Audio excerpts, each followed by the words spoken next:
આવી રહી છે।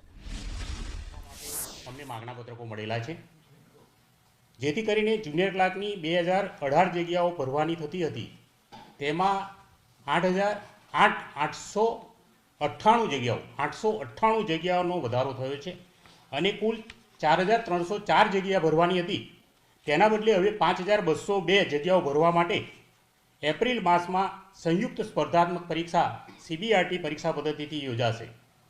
મંડળ આ પરીક્ષા સંપૂર્ણપણે પારદર્શક અને તટસ્થ રીતે ભરતી કરવા માટે કટિબદ્ધ છે।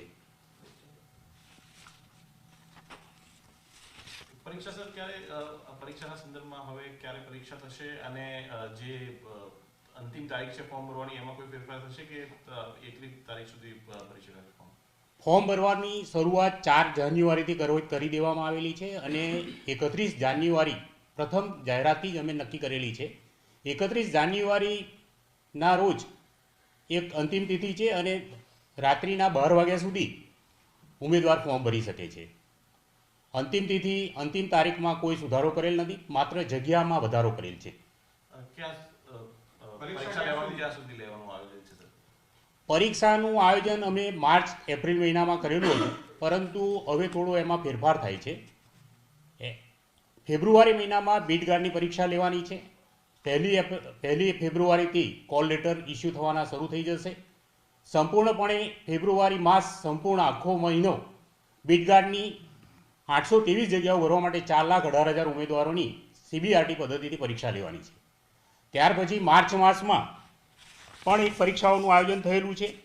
એમાં માર્ચ માસના દર રવિવારે જે નવેમ્બર 2023માં જે જાહેરાત પ્રસિદ્ધ થઈ હતી, એમાં planning assistant, surveyor, graphic designer, machine overseas વગેરે જગ્યાઓ ભરવા માટે માર્ચ મહિનાના દર રવિવારે CBRT પદ્ધતિથી પરીક્ષાનું આયોજન થશે અને એપ્રિલ મહિનાના શરૂઆતથી જ આ જે સંયુક્ત પરીક્ષા છે, જે ક્લર્ક લેવલની, એની ગ્રુપ A અને ગ્રુપ Bની પરીક્ષાઓનું CBRT પદ્ધતિથી પરીક્ષા લેવાનું આયોજન કરવામાં આવેલ છે।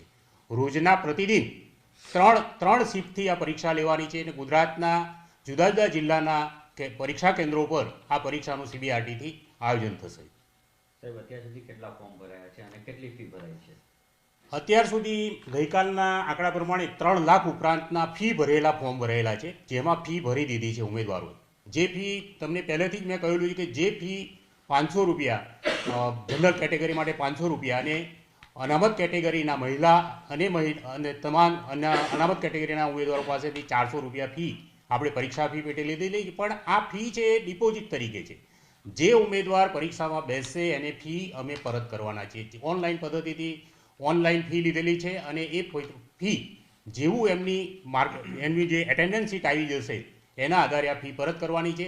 અત્યાર સુધીમાં 4 લાખ ઉમેદવારોએ ફોર્મ ભરેલા છે, તે પૈકી 3,20,000 ઉમેદવારોએ ફી સાથે ફોર્મ ભરેલા છે। 31 જાન્યુઆરીએ ફોર્મ કન્ફર્મ કરવાની છેલ્લી તારીખ છે। ફી ભરવા માટે ઉમેદવારોને વધુ 2 દિવસ અમે આપેલા છે, ફક્ત ફી ભરવા માટે।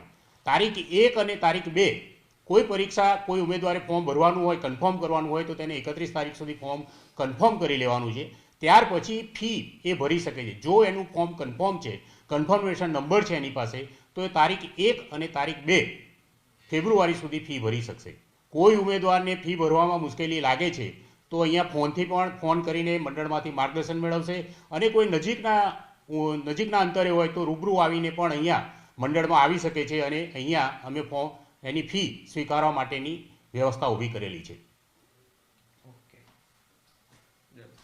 Thank you. ટોટલ કેટલા સર ફોર્મ ભરાયા? 4 લાખ।